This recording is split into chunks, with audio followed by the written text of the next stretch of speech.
Magandang hapon po sa lahat. Ako po si Kagawad Eric Cruz ng Barangay San Jose. Nag-file po ako ng COC ko bilang punong barangay. Ito po ang aking grupo na tinawag pong ang bagong tropa ng San Jose. Kagawad DJ Wino, Boy Miguel, Omar Perez, Red Angeles, Ronald Cruz, Trey Canlapan, at kasama rin po namin ang kagawad naming si Joyce L. Akad. At bakit kayo po ay kagawad ngayon, kasalukuyan? Ano pa po yung pwede nyo gawing plataforma kapag kayo ay naging chairman kasama ng MD? Ako po yung nanungkulan bilang kagawad ng may 10 taon na. Ginampanan ko po ang aking tungkulin bilang chairman ng Peace and Order at BDRRM sa aming barangay. Marahil po ay alam po natin ang legasiya ng ating kapitan na si Ron Angeles pagdating sa panunungkulan. Sa amin naman po, sa tulong po ng aming grupo, siguro po sa tulong-tulong at pagkakaisa namin, ipagpapatuloy namin ang aming tungkulin na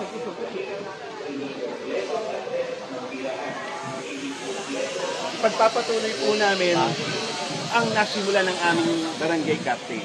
Ang good governance sa tulong po ng bawat isa, sama-sama, ang serbisyo ay para sa tao. At ano po ang mensahe ninyo para naman sa mga katulad ninyo? Gaya po ng aking sinabi, isa po sa aking katunggali ay ang aking kaibigan na antimano, ako po'y nagsalta sa kanya na sana hindi politika ang sisira ng aming pagiging magkaibigan at pagiging magkaibigan ng aming mga anak. And may the best man win lang po. Mensahe para sa mga taga San Jose. Barangay San Jose, sana piliin niyo po ang tama na kandidato na maninilbihan at magseserbisyo sa atin. Dapat po, taong may takot sa Diyos, paniniwala sa Diyos, at higit sa lahat, may malasakit sa kapwa. Meron pa kayo gusto idagdag? Iyan lang po. Kaya si DJ. Magandang hapon po sa inyong lahat, sa mga kabarangay po namin sa San Jose. Ako po si DJ Wino, lumalapit po sa inyo. Isa po sa mga adhikain ko, ako po ay mabibigyan ng pagkakataon na maglingkod sa ating barangay. Ay yung katulad na sinabi ng aming kapitan, yung good governance, pagpapatuloy lang namin, at magsusulong po ako ng isang epektibong pamamaraan at komprehensibong pamamaraan para maitaguyod ng maayos ang pag-aaral ng ating mga kabataan sa ating barangay.